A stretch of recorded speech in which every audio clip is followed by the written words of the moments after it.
शांति।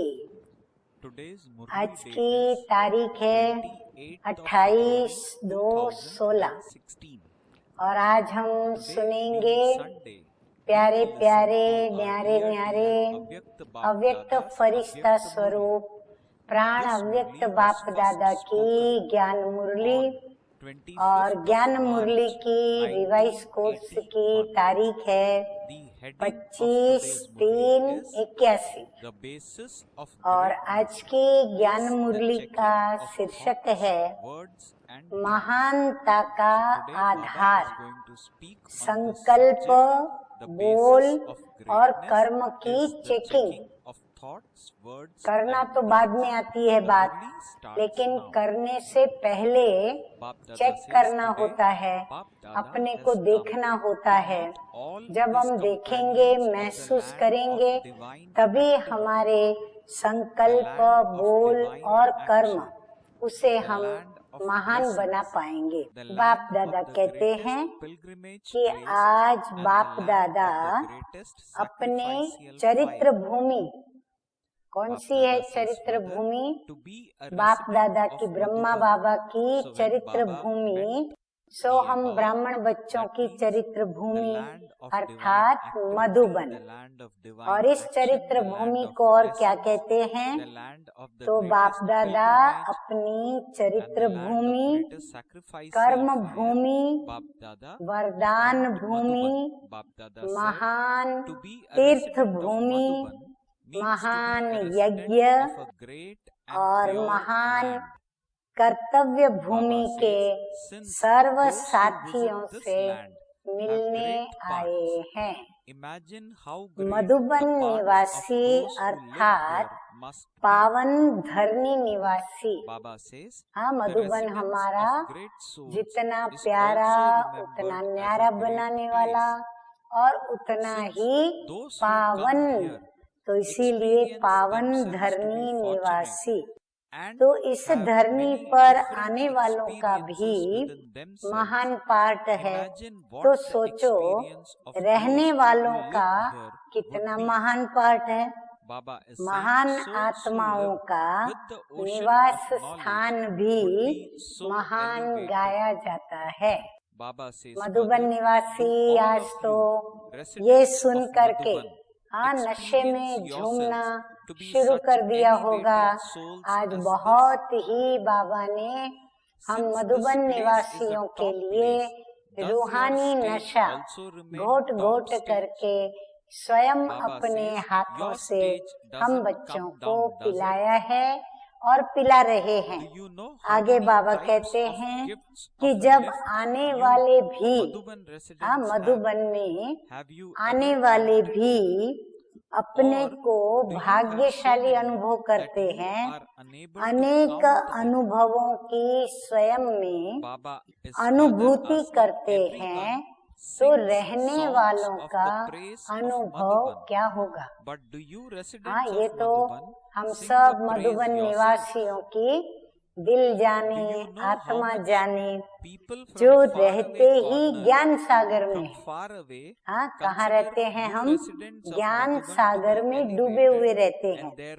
ऐसी आत्माएं कितनी श्रेष्ठ हैं।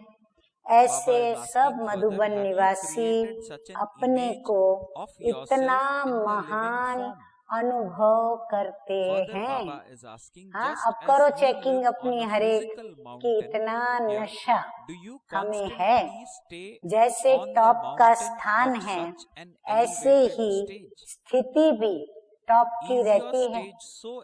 मधुबन हमारा ऊंची ऊंची पहाड़ियों पर है, तो हमारी स्थिति भी ऐसी ऊंची टॉप की है।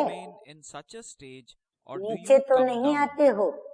मधुबन निवासियों को कितने प्रकार की लिफ्ट की गिफ्ट है, उसको जानते हो? अब बाबा लिफ्ट की गिफ्ट बताने जा रहे हैं। कभी गिनती की है? वह इतनी है जो गिनती नहीं कर सकते हो। मधुबन की महिमा के गीत तो सभी गाते हैं, लेकिन मधुबन निवासी वह गीत गाते हैं जो सभी गाते हैं, वही गीत मधुबन निवासी गाते हैं।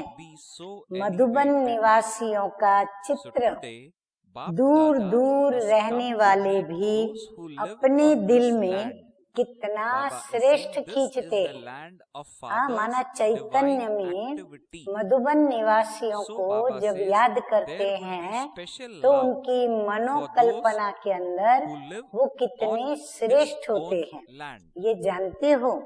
ऐसा चित्र चैतन्य में अपना तैयार किया है। जितना वो अपने मन में सोचते हैं उतना ऊंचा तैयार अपने को किया है। जैसे स्थूल पहाड़ी है, वैसे सदा ऊंची स्टेज की पहाड़ी पर रहते हो। ऐसी ऊंची स्टेज जहाँ पुरानी दुनिया के वातावरण का कोई भी प्रभाव आ नहीं सकता, ऐसी स्टेज पर रहते हो या फिर नीचे आ जाते हो। नीचे आने की आवश्यकता है। इतनी श्रेष्ठ पहाड़ी पर रहने के पश्चात, अनेक अनुभूतियां करने के पश्चात क्या नीचे आने की आवश्यकता है? कभी महसूस होती है? मधुबन को डबल लकीर है। कौन सी डबल लकीर? एक तो मधुबन निवासी मधुबन की लकीर के अंदर हैं, और दूसरा सदा श्रीमत की लकीर के अंदर है। तो डबल लकीर के अंदर हो। डबल लकीर के अंदर रहने वालों की स्टेज कितनी श्रेष्ठ होंगी। आज बाप दादा अपने भूमि निवासियों से मिलने आए हैं।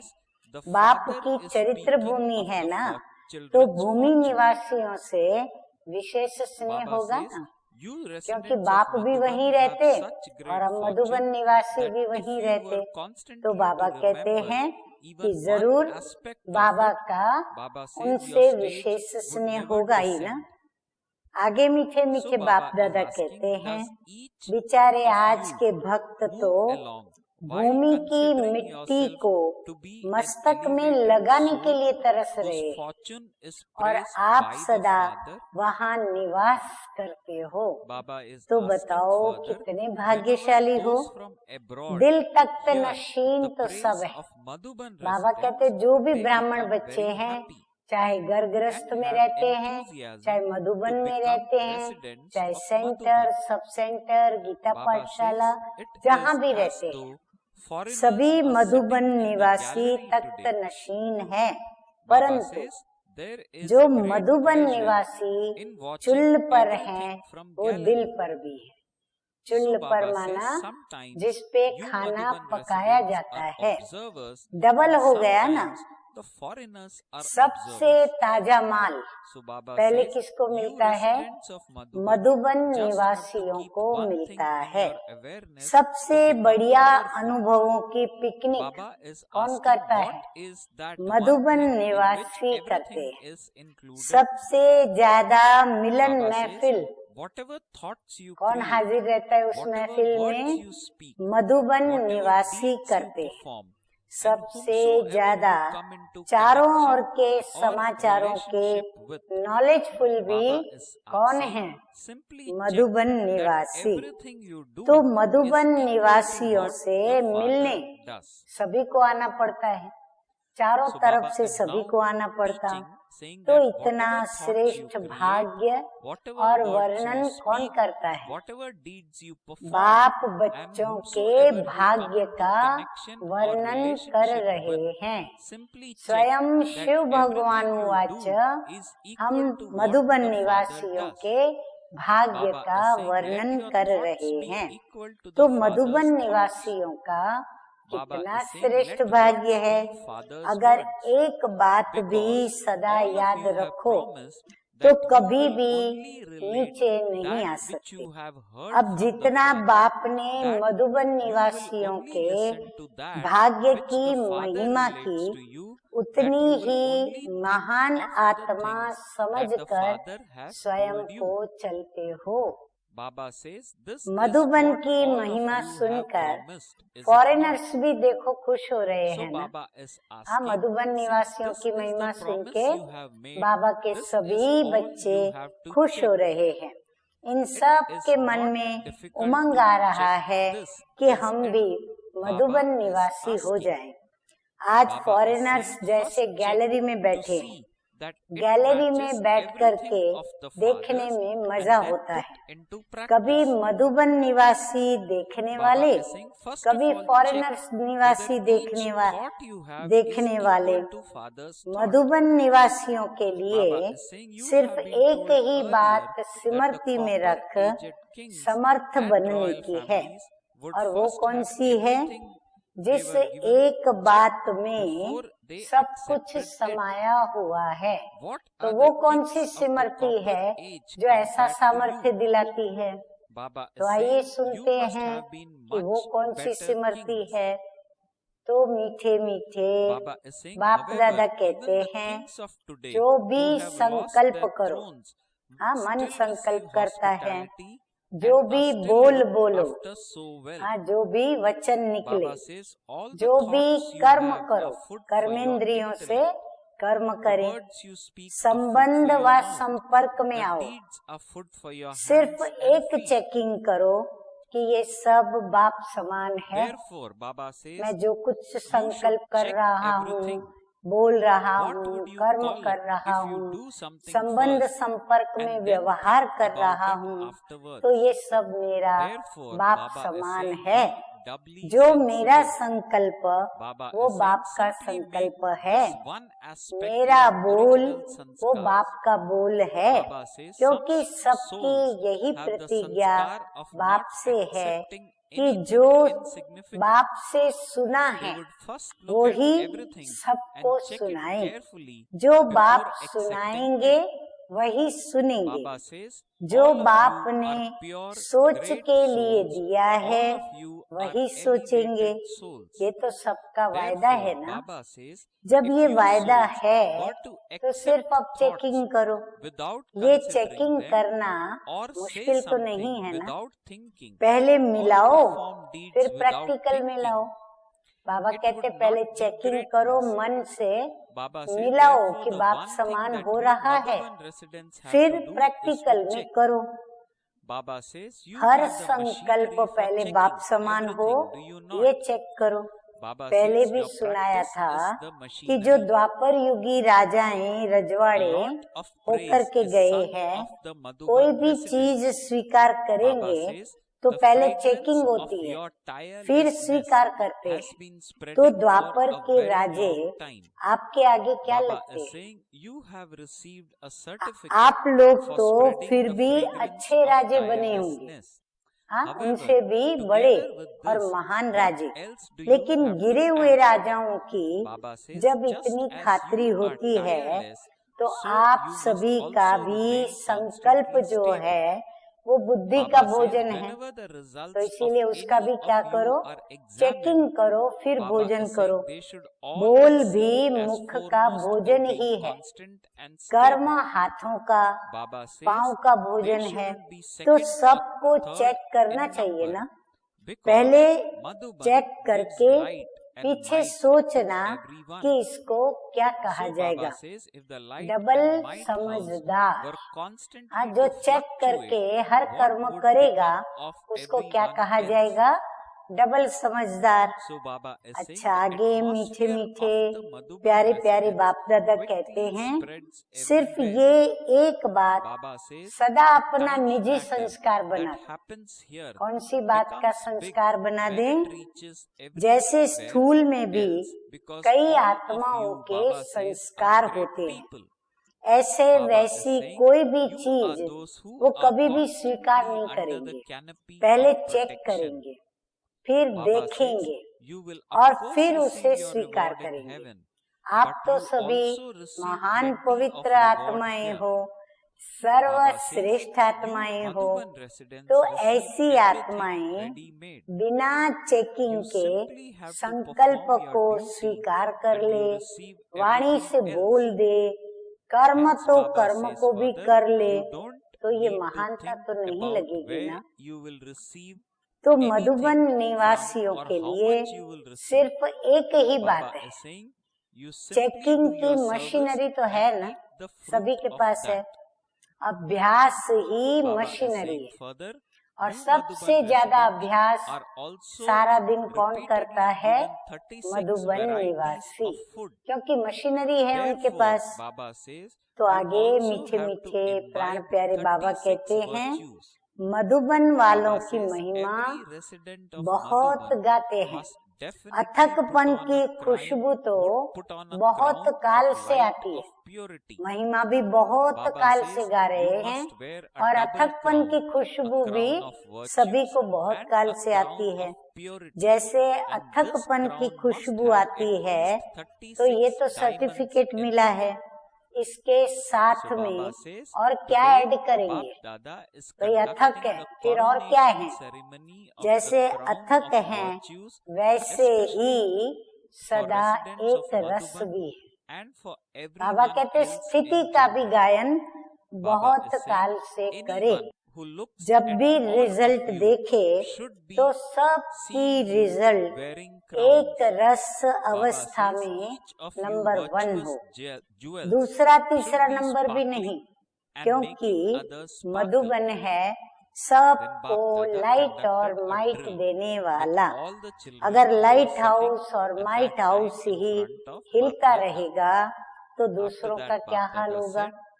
मधुबन निवासियों का सब वायुमंडल बहुत जल्दी चारों ओर फैलता है। मधुबन में जो वातावरण होगा ना, वो चारों ओर तुरंत जैसे फैलता है।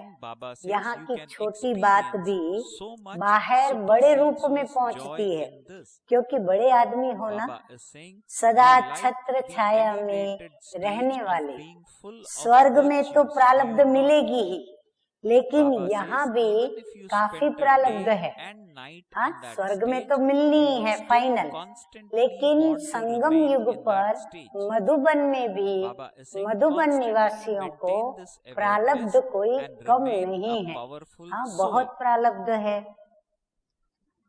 अब आगे और प्यारे प्यारे मीठे मीठे न्यारे न्यारे बाप दादा कहते हैं कि मधुबन निवासियों को तो सब बना बनाया मिलता है, एक ड्यूटी बजाई सब बना बनाया मिला।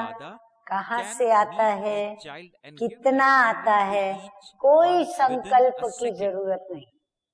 हाँ, मधुबन वालों को चिंता है कि दाल कितनी महंगी, कितनी सस्ती, अनाज टोटल हर प्रकार का कितना महंगा, कितना सस्ता, सब्जी हर प्रकार की कितनी महंगी, कितनी सस्ती, कपड़ा कितना महंगा, कितना सस्ता। हाँ, कोई भी चिंता है? बस सिर्फ सेवा करो और सेवा का मेवा खाओ। 36 प्रकार के भोजन भी मधुबन वालों को बार बार मिलते हैं। हाँ, क्योंकि मेहमानों पर मेहमान आते जाते हैं, खातिरदारी होती रहती है, तो 36 प्रकार के मधुबन वालों को व्यंजन मिलते रहते हैं।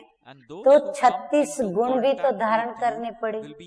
हर एक मधुबन निवासी को पवित्रता की लाइट के ताजधारी तो होना ही है। हाँ, सबसे पहले नंबर में कौन सी बात होनी चाहिए धारणा में? पवित्रता के लाइट के ताज की, लेकिन डबल ताज, सिंगल ताज भी नहीं।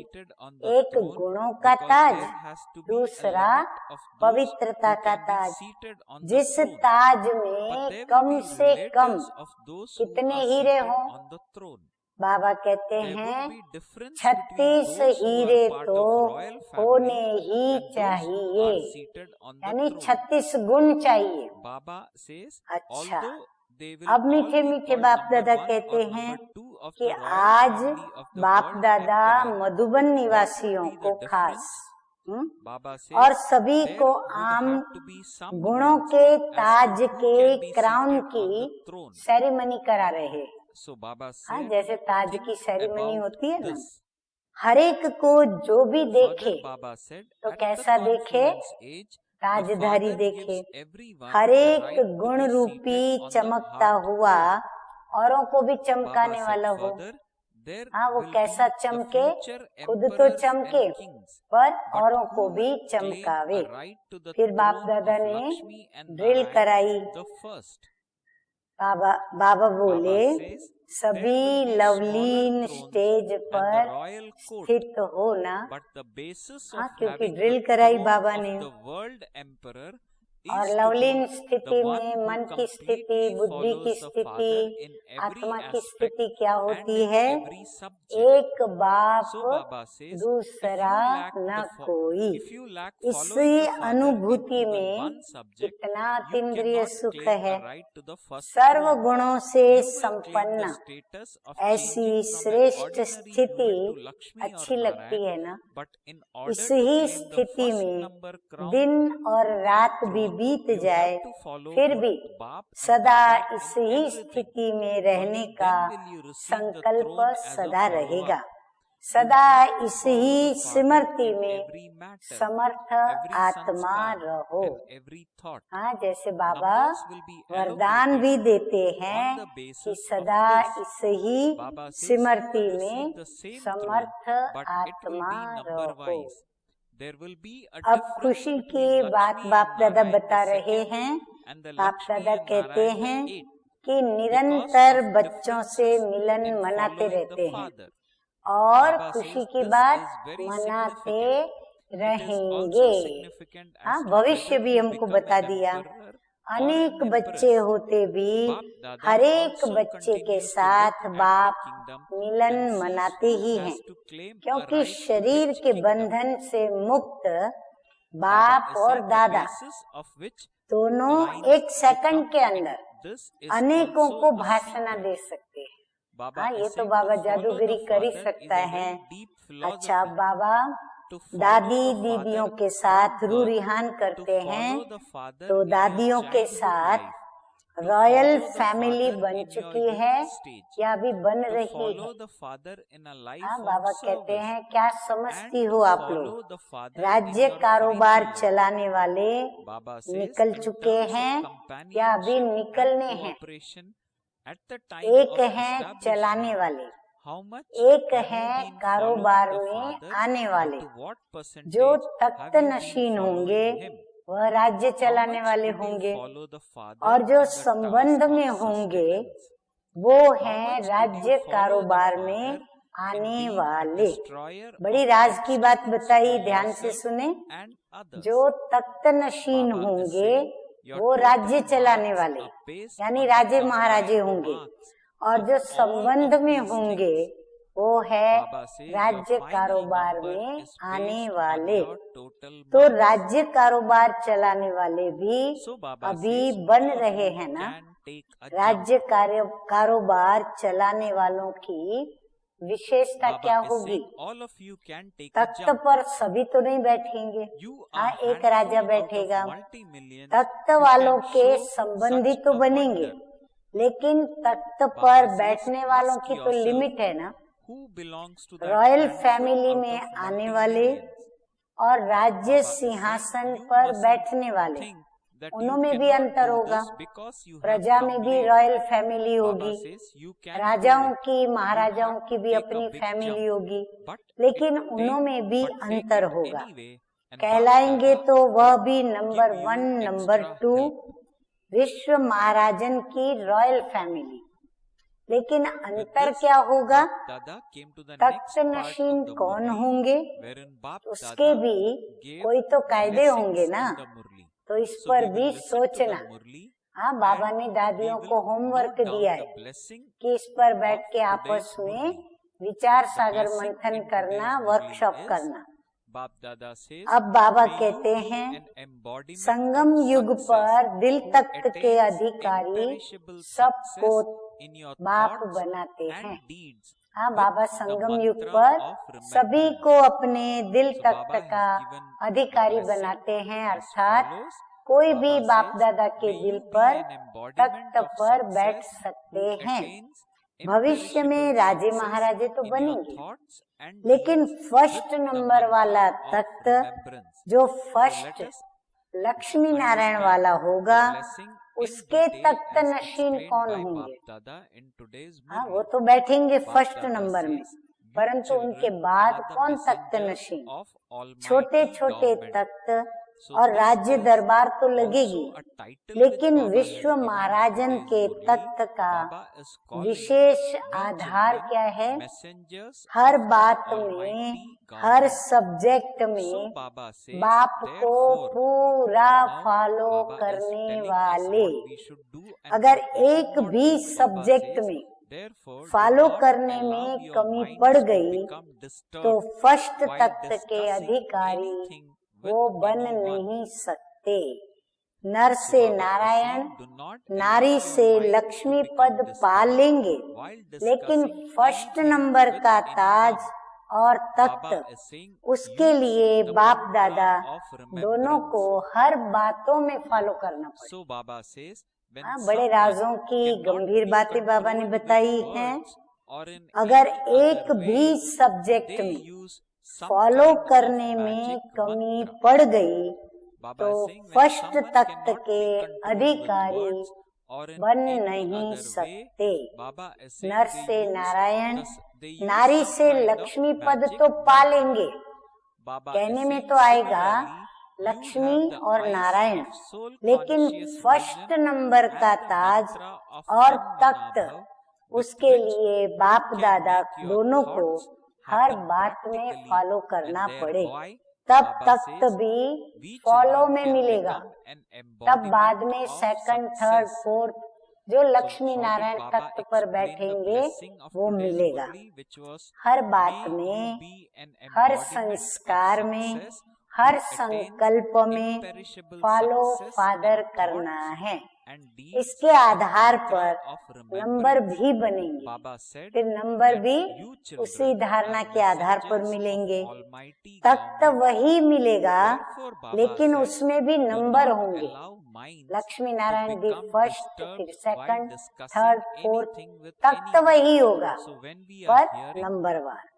सेकंड लक्ष्मी नारायण और 8वां लक्ष्मी नारायण, अंतर तो होगा ना। ये फॉलो में अंतर पड़ जाता है, इसमें भी गुह्य रहस्य है।